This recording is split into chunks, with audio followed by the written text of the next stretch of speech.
Hello there, I'm Sean Bond.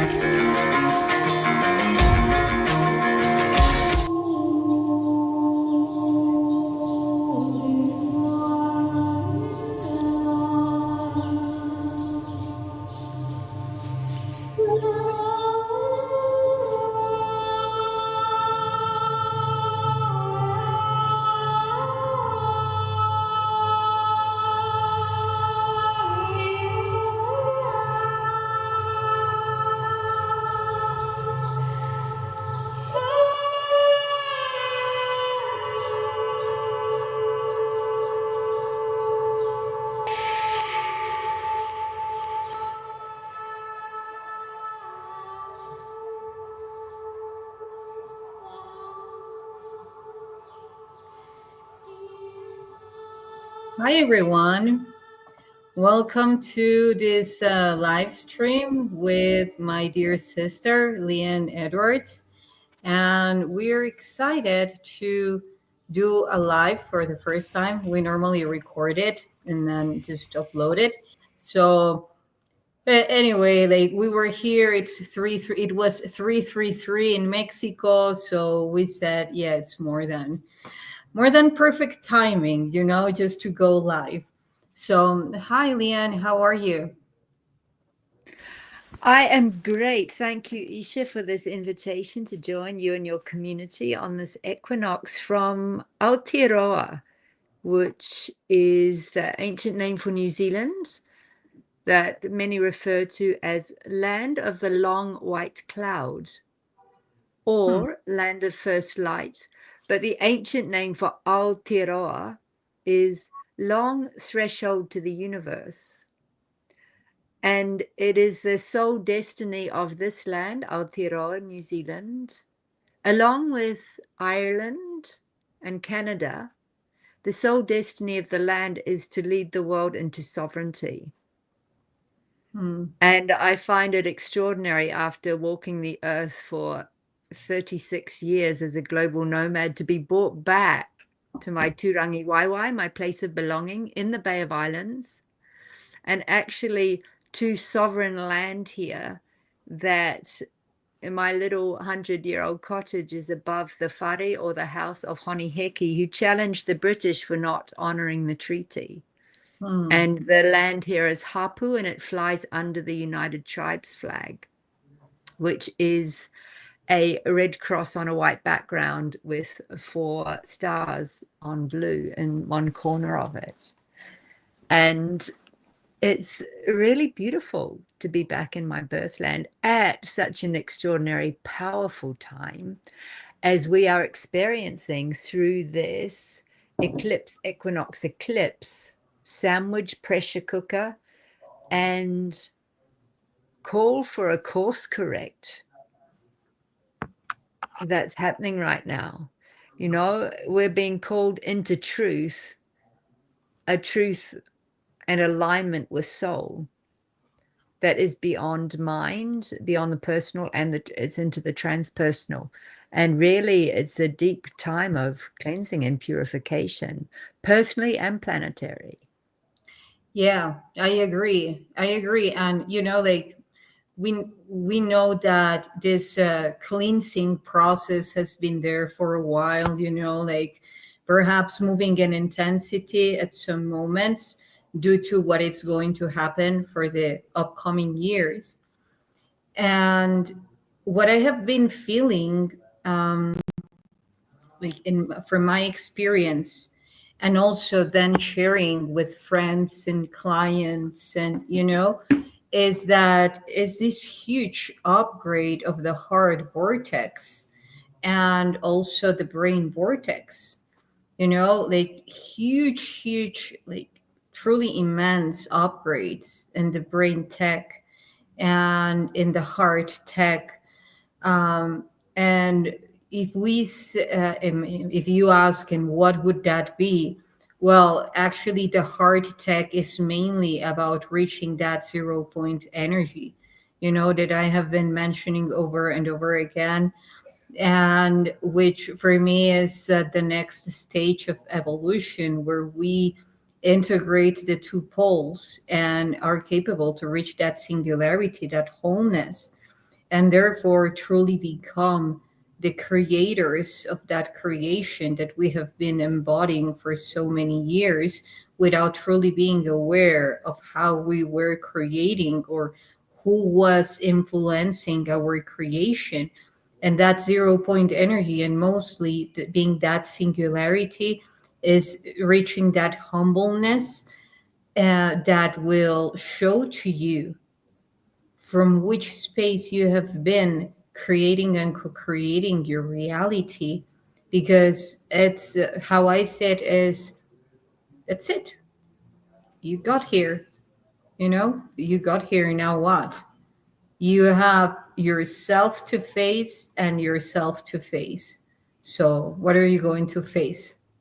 you know and in that moment of deep and profound nudity is that we come to go again through a rebirth process, which actually I believe that it's very connected to the solstice. I mean, sorry, to the spring equinox, because that's what it has been shown to me, that it all of this brain tech and heart tech upgrade is to receive precisely from 0 point energy, to say it somehow, this new life, that the equinox represents. Yeah, it's very much this calling for us to course correct and come into the 0 point is what actually opens up the field of infinite potential when it comes to creation. Because without that degree of clarity and alignment and conception in the purity of potential, we as humanity will end up looping in cycles of unresolved dramas of the past. And many are. And at the same time, simultaneously, we have the potential to create from source field, from a place of deep listening on what wishes to be created according to divine plan and divine law and divine will. Yes. And it requires a quantum degree of surrender in order to do so.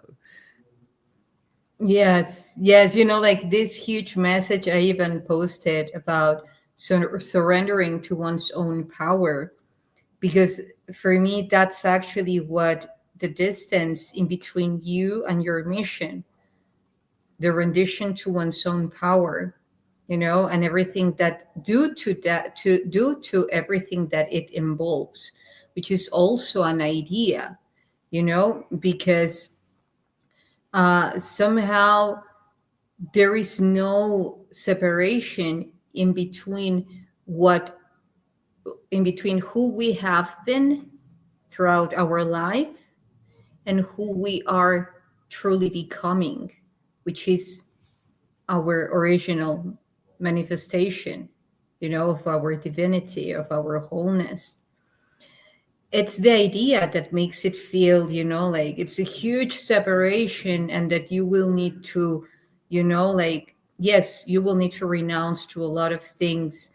And even, like, perhaps for the people that are just beginning this path, of awareness, or for the people who have been here for a while, we know that removing layers of disguises is something that doesn't get old, you know however, when you reach that nudity, you know and mainly 0 point energy can just, like, you can listen to it as a play of three words. However, when you tune into the depth of what it truly represents, then you're capable to see that it's the key to unity, of that unified consciousness, where the one that you were, the one that you are, and the one that you will become have always been aligned. and that you require from the three of them, if we go very linear, in a very linear form, that you require from the three of them in order to be who you are requested it to be. And now, if we take this an analogy to the eclipse, lunar eclipse, solar eclipse, and so forth, we have like these three parties that are, like dancing in between one another and just choosing the order in between each one of them. So then we can see how, for instance, if we represent our own earth right now, or if we are representing our own moon right now, or if we are representing our own sun right now, in the end we are the three of them.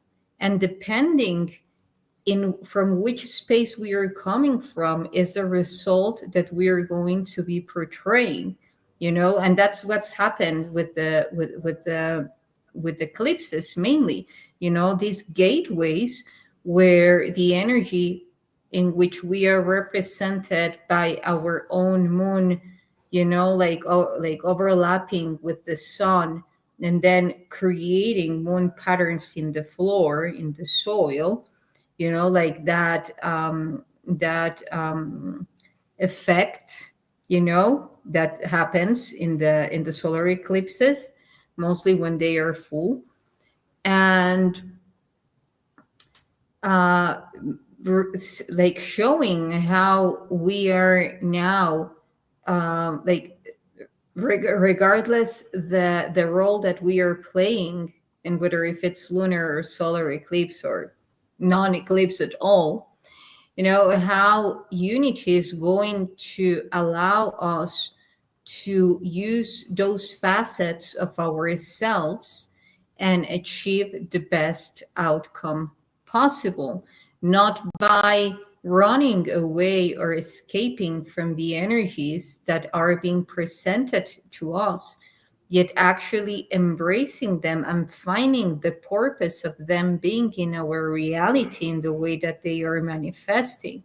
And that requires a huge level of humbleness, because also when we go through this path of conscious awareness, our ego grows. It's proportional, it's like it's just, like dressed in something else, perhaps now in a white tunic, or who knows.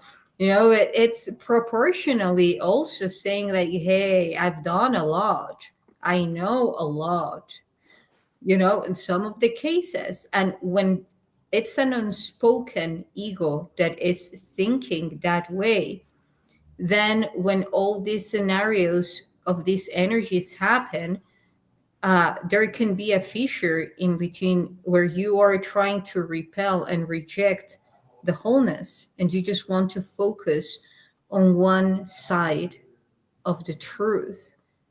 And that's where also, um, it's falling from a false unity, from a false light.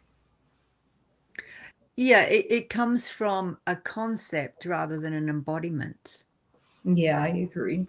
And that's why a lot of the work I do with people when I first meet them is aligning the bodies, physical, mental, emotional, as the earth team with soul as leader. For most of us have been programmed, and through those programs of the mental body, that's leading the earth walk. And that earth walk will take us a long way from center.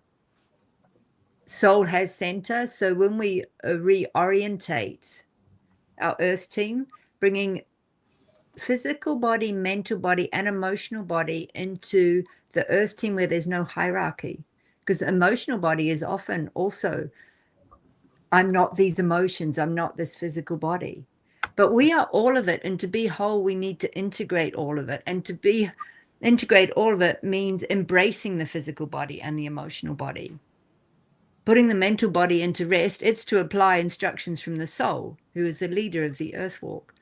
And if we disassociate or disconnect from the physical body or emotional body, we're going to be imagining figures of light. We'll be in the love and light brigade as a concept of oneness, but it's not integrated through the whole system.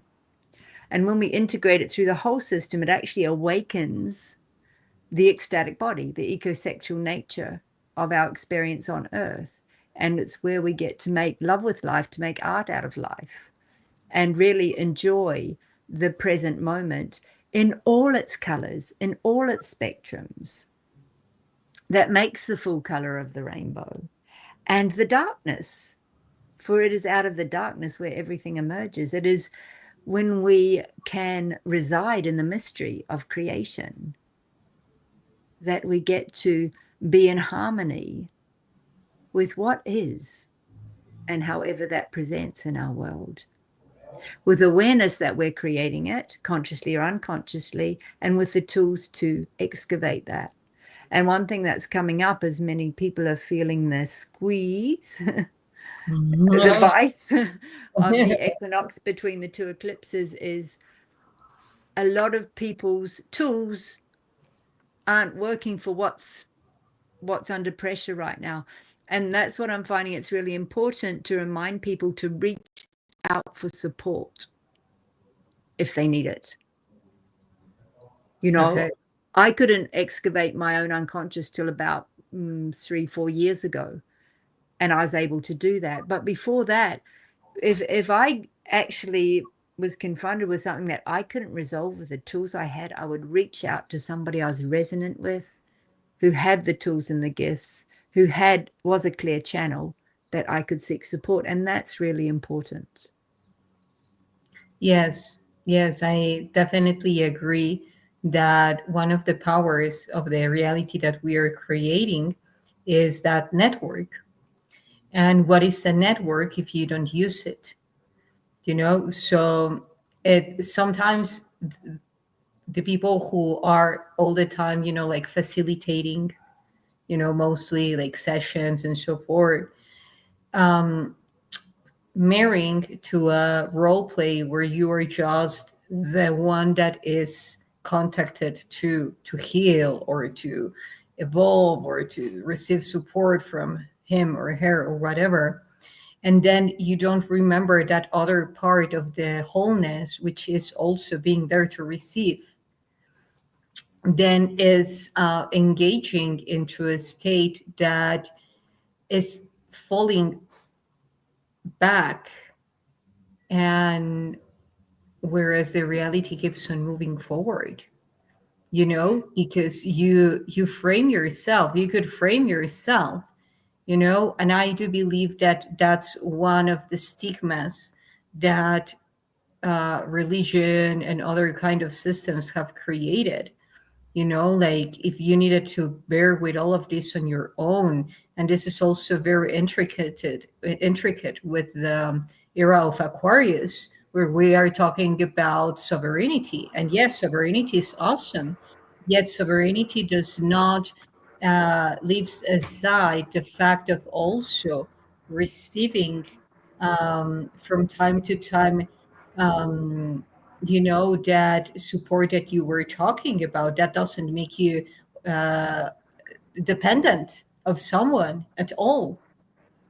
No, not at all. In fact, sovereignty means full self-responsibility, and not codependent, but rather interdependent.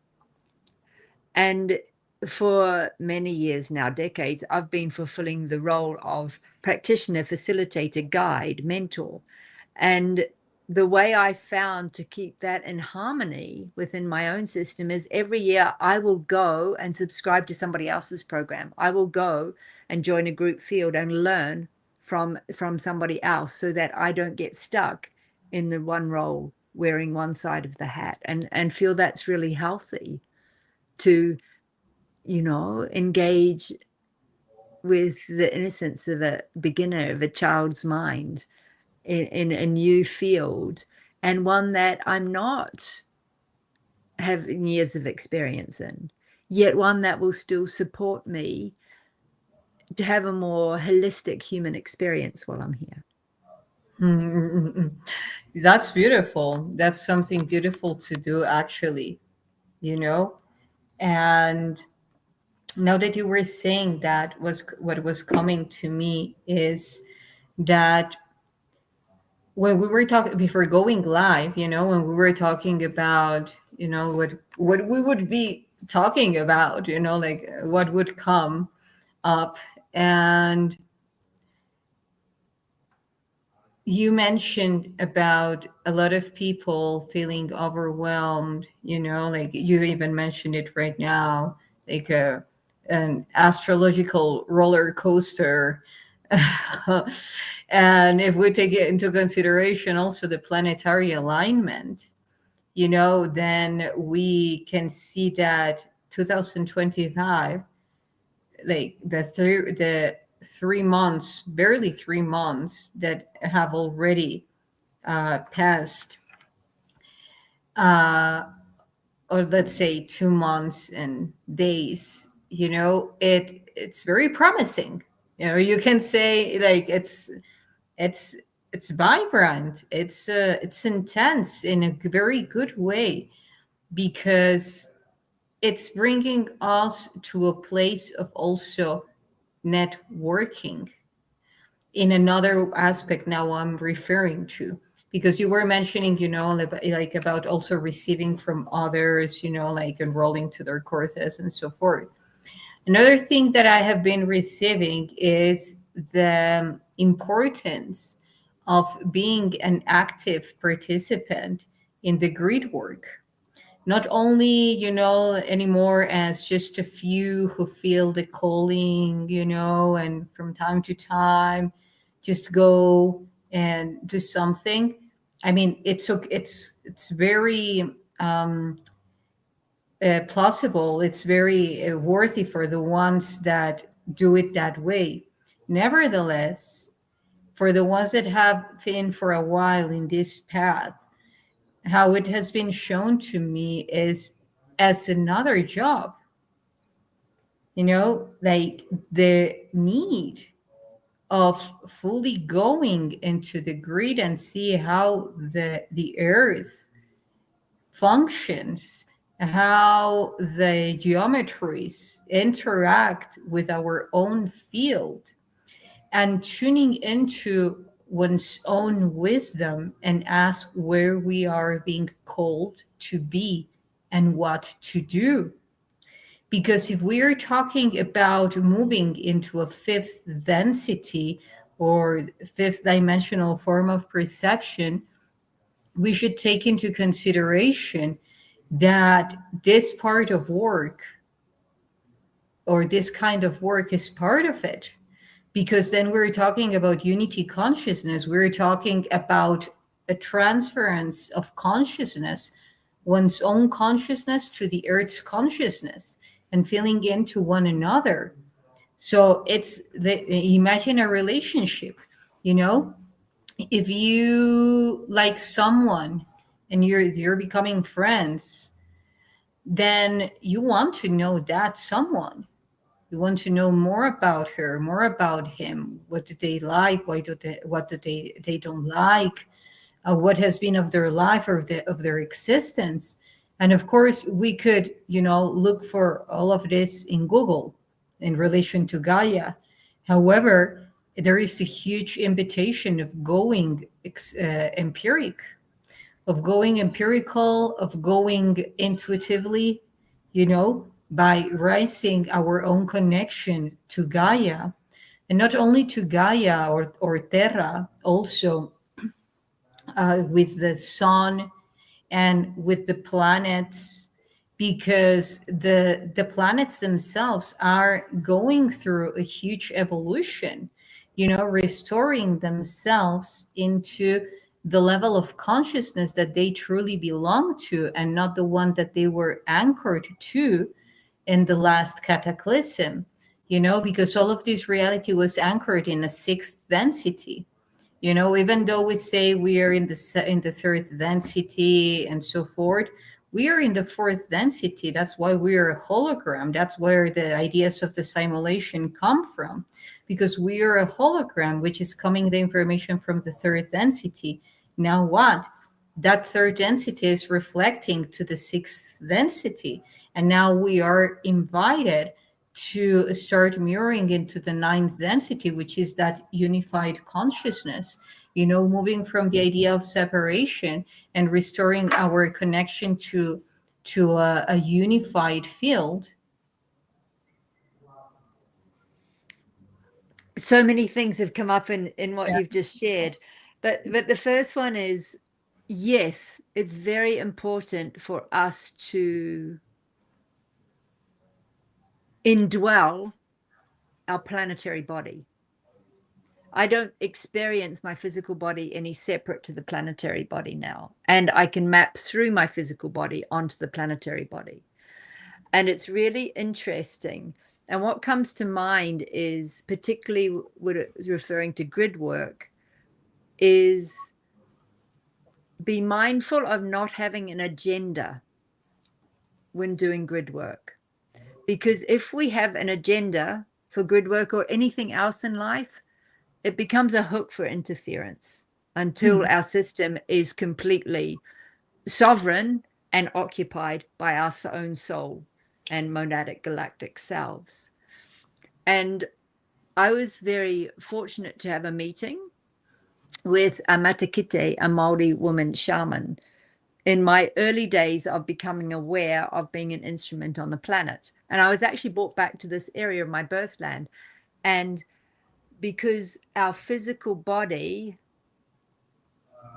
in creation not only inherits all our ancestral information, the stories which we like and do not learn from, but have to be resolved, it also inherits the stories of the land. So my body being born unto this land was brought back to this land to actually walk the land where a lot of the Māori wars were, because they had to be resolved within my system and in the land. If they're locked within a human body and a planetary body, it's a gridlock. So they have to be resolved in one so they can be resolved in the other. So I just found myself walking over the land here in lots of places, clearing the history to open a clear canvas for the potential of what wanted to be created.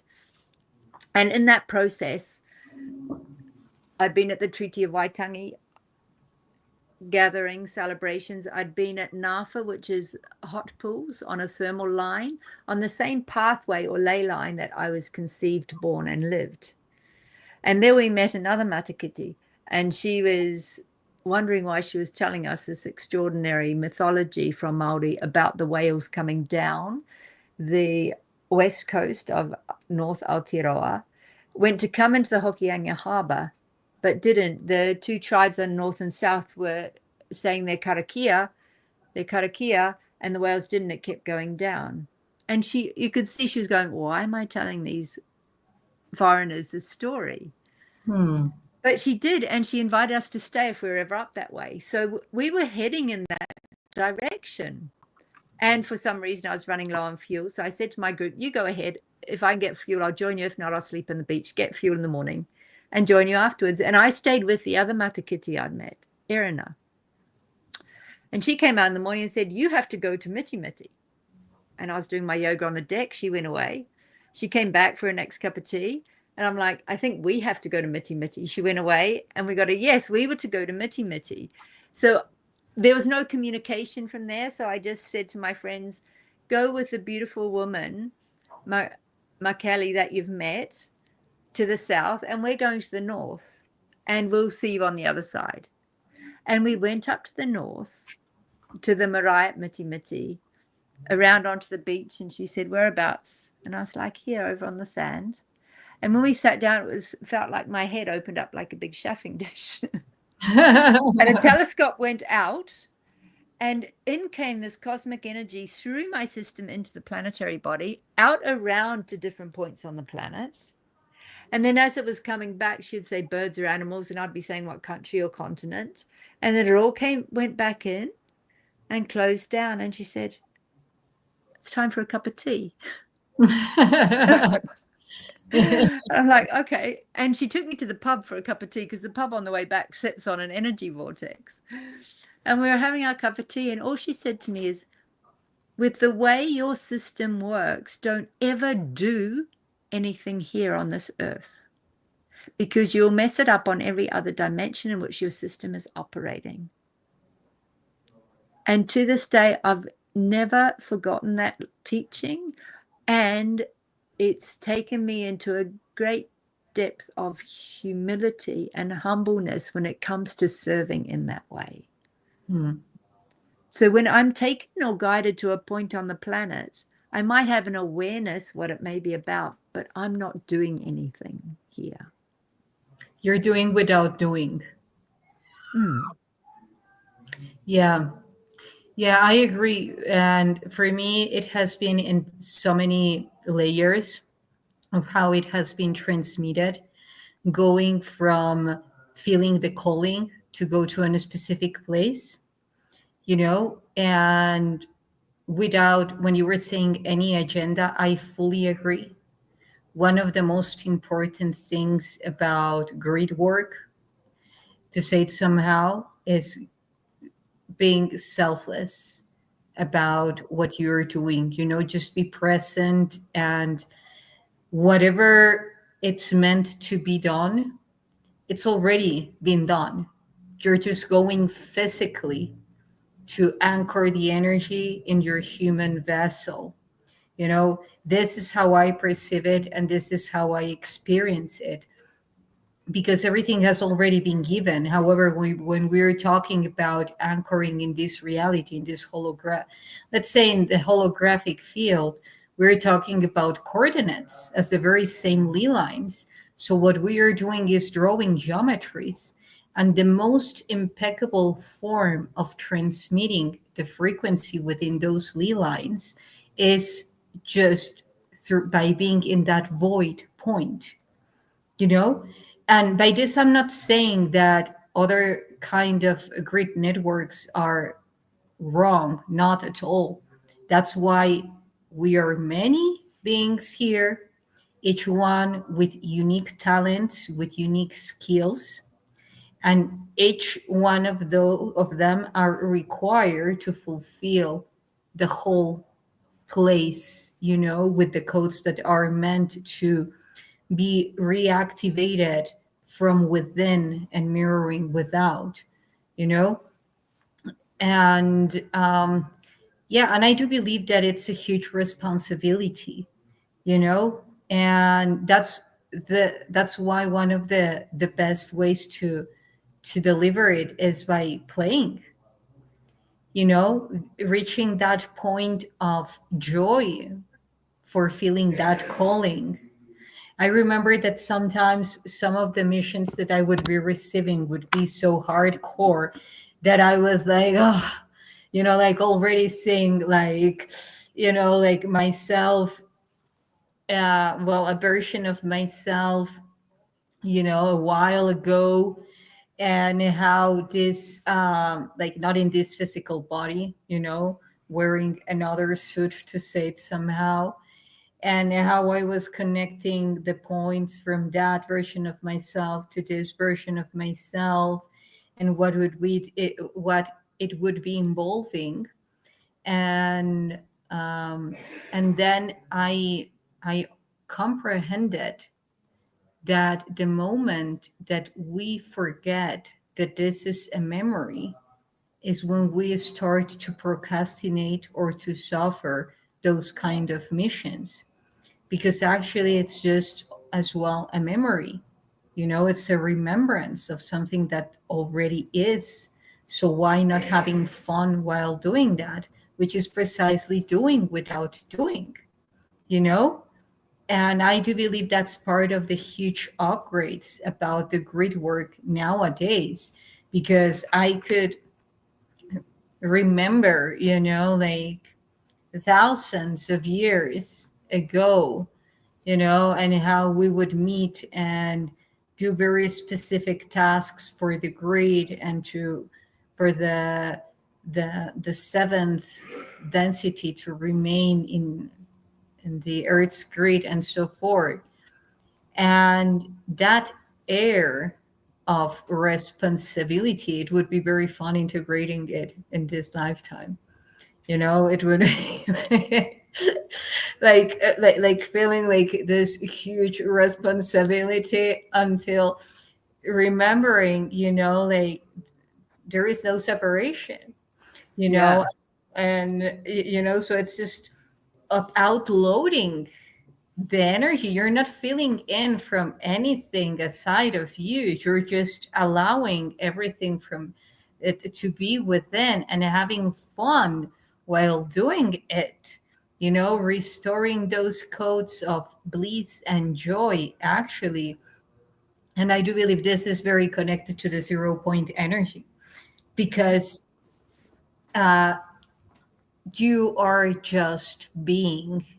And when you are, when I say being, I mean being the, like, being that being that presence, that full presence. And from that, there cannot be any mistakes, you're delivering, it's already been given. Yeah, it's an important remembering to remember that ceremony need not be serious. Sincerity of intent is vital.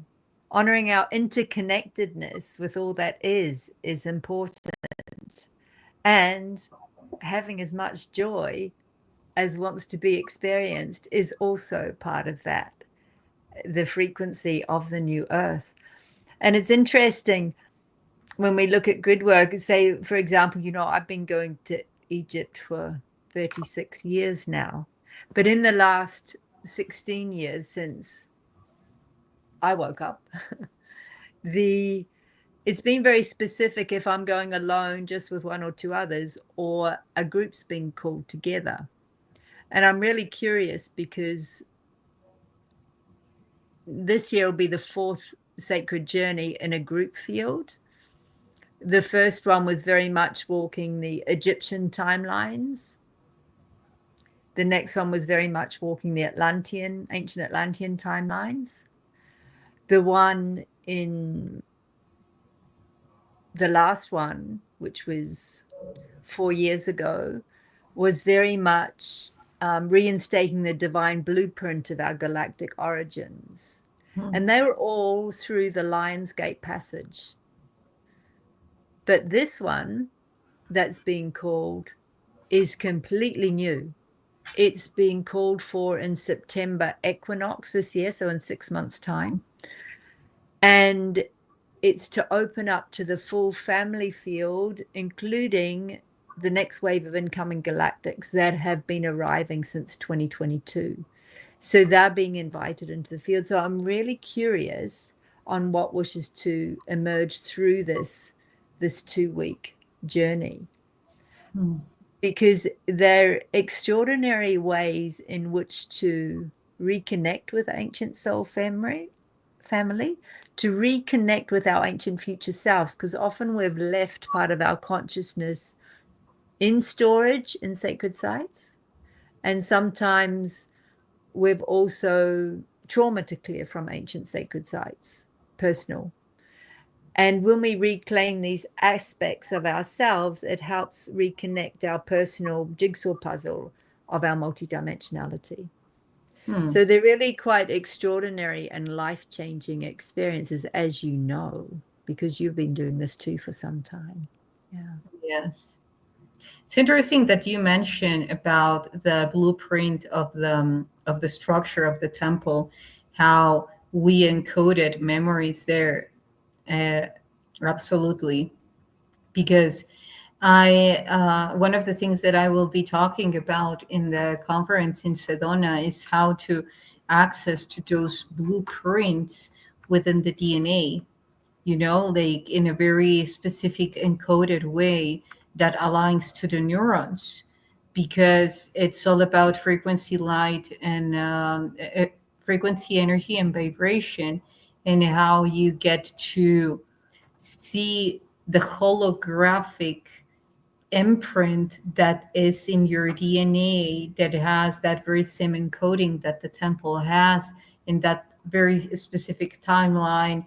If you want to access to that timeline, or if you want to access to another timeline that is not strong enough and that is now to be strengthened for it to be the main branch that is connected to your timeline here and now. Because that's also another thing, about revisiting and revisiting those versions of ourselves that walked the path and so forth, that it would be very interesting for to ask ourselves, is that the the version in the timeline that I need to keep on remembering about, or shall I revisit a new version of myself that has new codes for me in that very same place, even in the same, like, both as being ancient Egyptian or Atlanteans, or like, it's so immense, the amount of information that we can access to, that it's also very important, as how I perceive it, to know what information are we tuning into. um like, as we are growing in our responsibilities as multidimensional beings, the choice of the information as sovereign beings, that from a humble space we are choosing now to connect with, for me that's also a very important part of the process of claiming our sovereignty and embodying it, not just being given and given and given information. It's accepting it as energy, doing whatever it's meant to be done with it, and also enabling that choice process in which we get to connect with another level of hierarchy that will allow us to embody that wholeness. And I know that hierarchy might be a word that immediately brings you to a diagram where someone is better than other. No, I'm just talking about the level of implication that our own multidimensional body has, from the source self to other versions of ourself, that cannot be the same. However, they are equivalent in importance, and to some extent. So yes. Yeah, just when you say that, what comes to mind is, we're living in a universe of constant change. If we're not evolving, we're devolving. And what comes to mind when you share that is on the journey of awakening. I remember excited when I got very much called to the path of Mary Magdalene. And I did my sacred journey, my earth walk in southern France, reconnecting to those aspects of self. I got very excited when that led on to the Isis temples and the lineage of Isis, and reconnecting to those aspects of self. And when I walked through the Tantra temples, neo-tantric field of sacred sexuality, and remembering that aspect of self. But same with my red road path of remembering, actually, with the four winds. And what's really important is not to get attached, not to get hooked in. We've walked those lifetimes before. We're here to remember them and continue to walk, continue to grow, continue to evolve. Beyond the astral planes, we start accessing our galactic self and our multidimensional self. And that is available to us in this earth walk, and it has not been available for millennia. And it's really exciting because it's a space, not better or worse, but beyond, where our consciousness can have greater impact on the planet with smaller effort. And makes a difference simply by being aligned, connected, and coherent throughout our dimensional reality. Yeah, I completely agree. And thank you for putting it in such beautiful words, because It's like how I say, it's like a web, a spider web. You know what happens to the butterfly that is flying around the filaments of the spider web, of the spider web? It gets stuck. You know, that for me represents the attachment. For instance, if you're traveling through the space-time fabric and all of a sudden you're attached to a very specific memory, you cannot move forward, you're the butterfly, you know, like just trapped in your own creation, you know, or co-creation. And I do believe that that's one of the traps, that the traps one of the, let's say that one of the things that we could fall for in this reality, you know, that it's It very much nourishes the ego. to the ego matrix. Yeah, you know, like, now thank you for bringing that up as well, because I do believe that in order to reach that 0 point energy is piecing up with the ego matrix, you know, like allowing allowing ourselves to see the ego for what it truly is, which is a vessel that just came, you know, in blank and started to be fed up with all the information that was transcribed in this reality to create a simulation, let's say an inorganic simulation. And then the ego filled in with whatever was available. You know, it needed information to run something, you know, it's a program.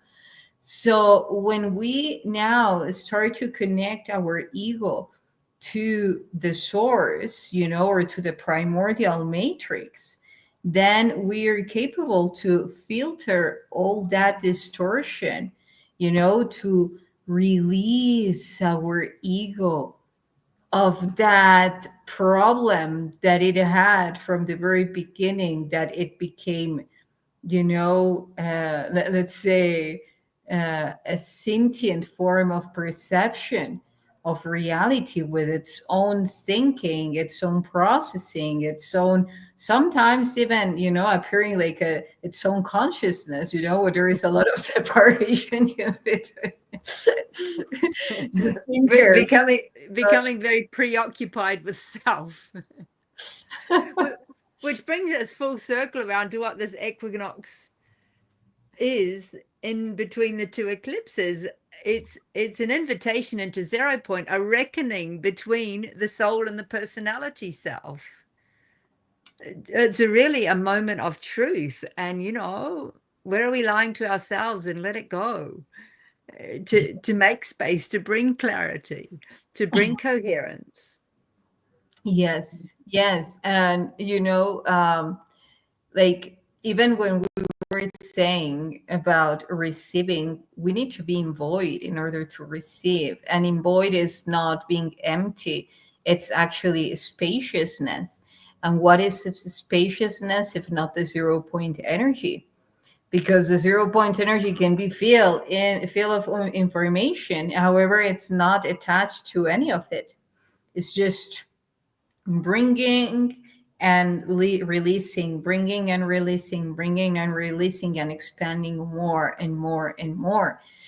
And, you know, now with what we were talking about, this, well, mostly what I was telling you about how it has been shown to me that this equinox, we know that each equinox, you know, like spring equinox is, you know, welcoming the life in. Yes. However, I do feel this is a huge stage that will last for 2 years before 2027. You know, for us to truly integrate that 0 point energy and be kids, you know, be wise kids, because that's also another thing that children show to us. that level of detachment to things and just enjoying. So it's another part, like what we would say about the ego before being corrupted, you know, it's just precisely echoing, that voice. And thank you for that beautiful smile, because you made me remember, when I was going through, to get this color in my hair. It truly, like took me a while to decide, and then knowing that it had no chemicals, and like all that process.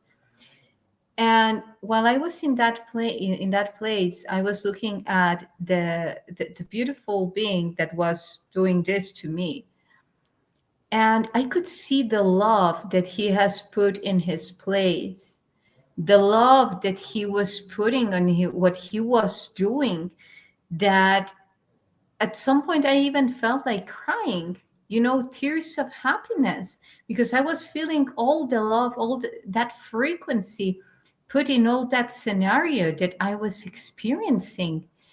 And that's the core of our reality. If we say about making it simple, like keep it simple, man. It's just about allowing to focus and tune into the depth of our creation. And that's sublime. That's sublime. A return to innocence, the wonder of child without naivety. And it's really interesting you mentioned that the next 2-year passage, because it was just yesterday I was tuning in with Clacy Clausen, who I host Guardians of Gaia gatherings on new and full moons with, because I've literally been brought back to my birthland for a period of around 2.5 years. And when I was looking into that timeline just yesterday, it looks like the only time outside in the 2.5 years is this journey in Egypt in September equinox. And then after that, it's like 2026 fully here in Aotearoa through until about April, May 2027. And then from April, May 2027, it feels like quite a massive earth walk that will be with a team and individuals along the way that's emerging. And that's going to be emerging and anchoring the new, it feels like, on our new planetary system.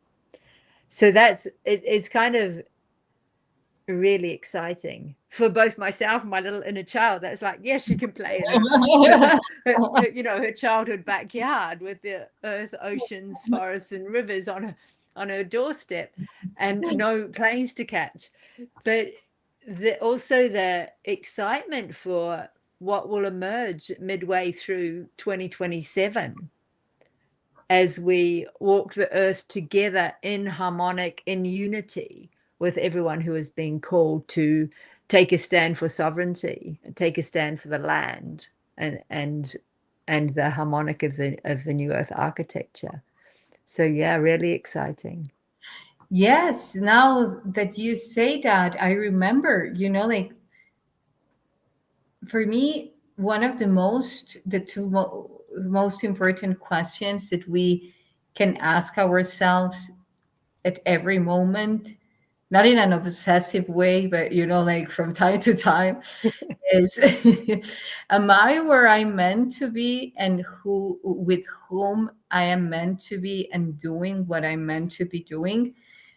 The doing is like really relative, because we know that when we get to flow, it's like just very, right now you're doing something, then you're doing another thing, and everything is amazing.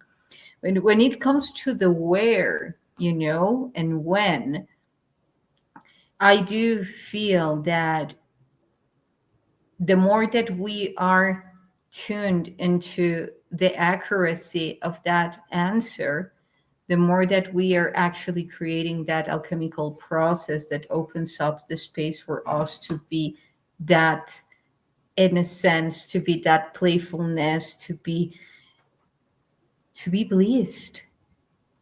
Because then we are in the level of coherence that allows us for that part to manifest within us, you know. And sometimes we diminish that so much because we say, oh yeah, later, yeah, when this happens then I will do this, when this happens I will do that, you know. And that postponing, what is doing is that that little kid within is just growing bitter and bitter, you know, and go and forgetting, you know, like what you came here for.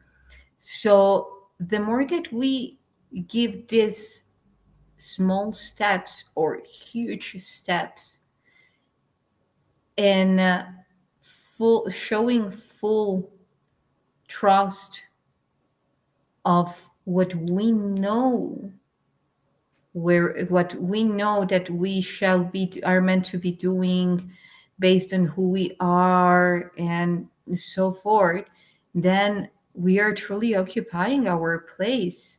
And then, you know, like, you are now in your birthland, I'm also in my birthland.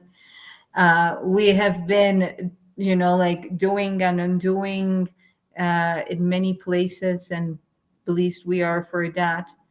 And right now, and from my experience, what I saw is the importance actually of um, bringing alive those codes, those land codes, you know. um, and that's when you become aware of the importance of the place you are at now, regardless the place, because on to some extent you're choosing it, whether if it's unconsciously or consciously, you know. And so the more that you play, that you are aware of the codes where you are at right now, then you will be led to higher truths, and then perhaps close your cycle there, move forward or not, you know, it depends. But if we say that in this reality time and space define, you know, how reality is being shaped, you know, by the pattern, even though there are quite important constants as the hard vortex or the 0 point energy and so forth, but you know what I mean, then the more aware that we are of those two constants, those two coordinates of space and time, then we will be unraveling the purpose of us being there. And actually, you know, like, yeah, being active about that. There are many ways of being active, you know, many ways. You don't need to go physically somewhere to the pyramids or to the temples, and then you can be active from home in many ways, you know, and feeling in your space, which is grounding. Yeah, it's important for us to be fully present wherever we are, because by being fully present, and we've often got to slow life down in order to be fully present here now, then from that being fully present here now, we actually step outside of time and into the perfection and interconnection of what is and what is in nature. And it's a reminder, particularly during this equinox, is we spend time on the earth, because this is biomagic, biomancy, biomagic for our physical bodies at the change of a season and the change of time. For us to go out, meet and greet the sun when it rises in the morning, when it goes to bed at night, even in the midday sun, to be barefoot on the body of the earth, readjusting our electromagnetic fields is what restores homeostasis in the physical body. It's some of the best medicine we can possibly give ourselves from most of the ailments on the planet today, is more earth time, more grounding time, and taking these bodies into the bodies of water of the planetary body, be them the sweet waters, the salt waters, or where the sweet salty mix with its warm thermal waters, because they help our body come in sync with the planetary body, which is in sync with the source of creation. And it doesn't take a lot of energy. It just takes a little bit of time every morning and evening. Yeah. And it's deeply nourishing and for our physical bodies and our inner child. Yes.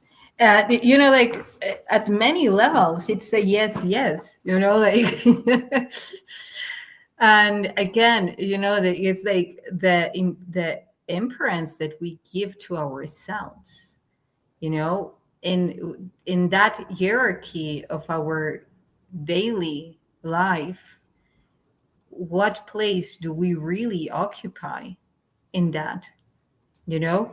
And this is nothing new. You hear about people saying, like, yeah, nourish yourself, give yourself time, otherwise you won't be even effective, you know, in your manifestation. So it's like a win-win. Everybody wins when we are actually grounding. And this is super important because, you know, now with all the energies that are coming through the field, yes, we say like, oh, wow, you know, like I'm barely in the body, you know, like I'm doing here and here, and I'm over there and taking care of this and that and that and that. And there is a 20% percentage of my consciousness in my physical body. Okay, so now what? What are you going to do? And this is where the grounding is so important. Otherwise, you know, like who else is feeling in the body? And then when you come back into the body, you say, oh my God, I'm so drained. You know, it's like I went to war and came back. Or if I went to, you know, live a whole new life and came back here to this vessel. And the thing is that in that moment, when your consciousness is transferred into so many points, your energy, your body needs to be filled in with very specific energy, unless you do something about it. And what kind of energy is it going to be filled in? Well, with whatever energy is around that actually could feel that it's visible to have a good time in your vessel, you know. And then you come back and then you start cleaning, and then you ground more, and then you clean more. And this is just one of the things, you know, like sometimes you can also bring with yourself other kind of things.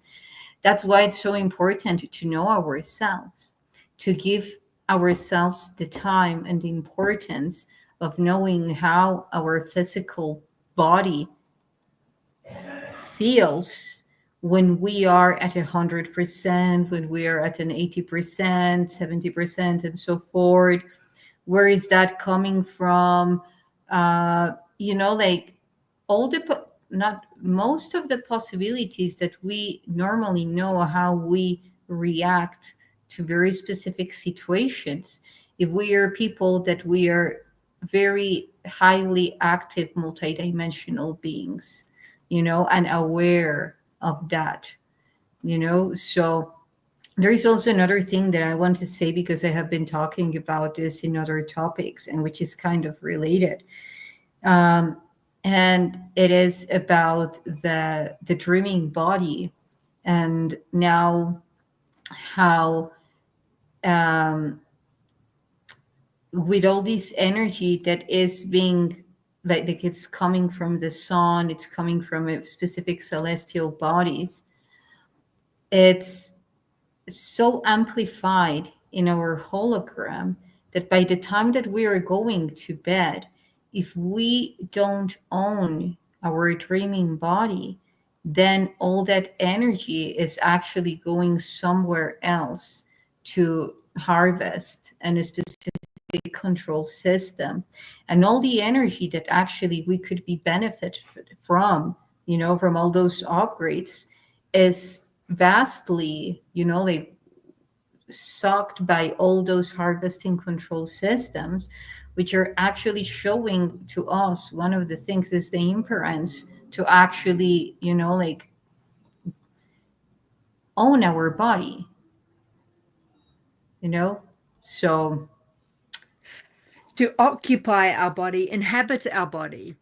For people really dedicated to their path of embodiment and evolution and to reconnect to the multidimensionality of our existence, a morning practice is no longer negotiable.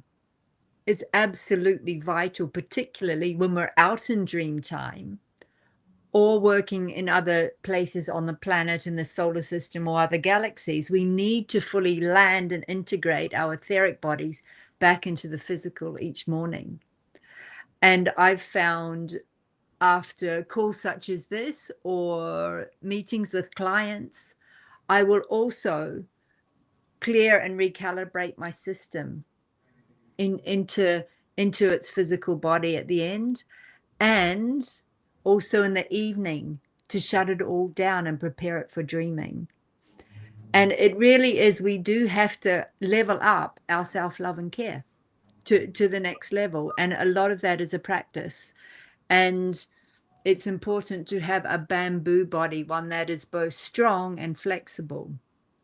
So yes, there needs to be cardio work and yoga, tai chi, qigong, in order to maintain the systems that we're becoming, so that we can continue to grow and evolve without blowing them out physically or energetically. yes, yes. And,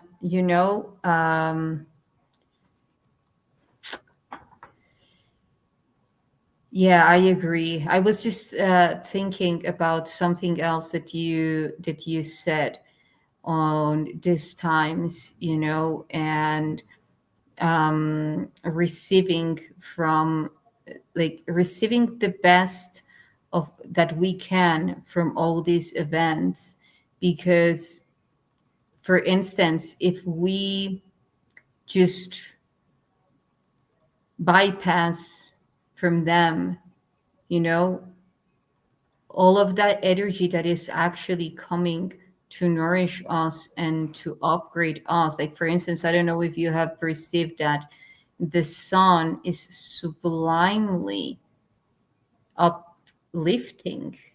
Like the frequency of the sun has been sending such beautiful codes of regeneration, of rejuvenation, of, it's impressive the amount of love that the sun is now emitting. And I do believe that it's very connected to also the frequencies of Alcyon, the blue sun. Like those two frequencies, those two levels of solar plasma are upgrading our body, our holographic body. And yeah, and another thing is about time. When we talk about, you and I are very much into the ninth wave, and, like the true or the universal time beyond the distortion of the Gregorian calendar and so forth. So when we're talking about the heart, we're talking about the time because it's the natural rhythm of the heart vortex. So this is time, and this is the universal time which actually aligns us to the cosmos. Why? Because it's dictating the rhythm of the cosmos, you know, not this one, not an idea, not this one, So I do believe that that's also why we are being requested deeply to restore to its full potential our heart vortex, not only to bring into this reality the 0 point energy, that wholeness, yet also to restore the universal time, and the equinox is super part of that because it's showing to us the natural cycles and rhythms. It is. And it is time for us to close for today. Yeah. as we sync ourselves with the source of creation Yeah. on this equinox between two eclipses, in the most powerful passage of this year of the wood snake, Hmm. of Yeah. shedding skins, of making space for all that our suns, that our planet has to offer us at this time. That Yes. all the evolving planets and all the species that are evolving concurrently have to offer us. We need to make space, create spaciousness in our timetables and in our physical and energetic life. I agree. I agree. Mm. Yes, and you were reading my mind with all this information that we have just shared, and yeah, I think we will have to leave it for our next cosmic tea. And yeah, so I want to thank you for being here with us.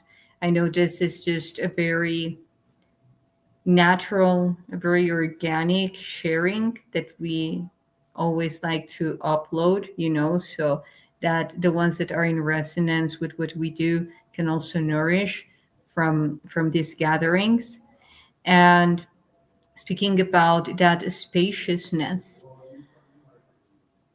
the more that we receive is based on how ready we are to give in ourselves to our full power. So, having said this, the wholeness is, bliss is, everything is, also other aspects that perhaps might not be as popular as other ones. Nevertheless, each one of them is necessary for wholeness to be.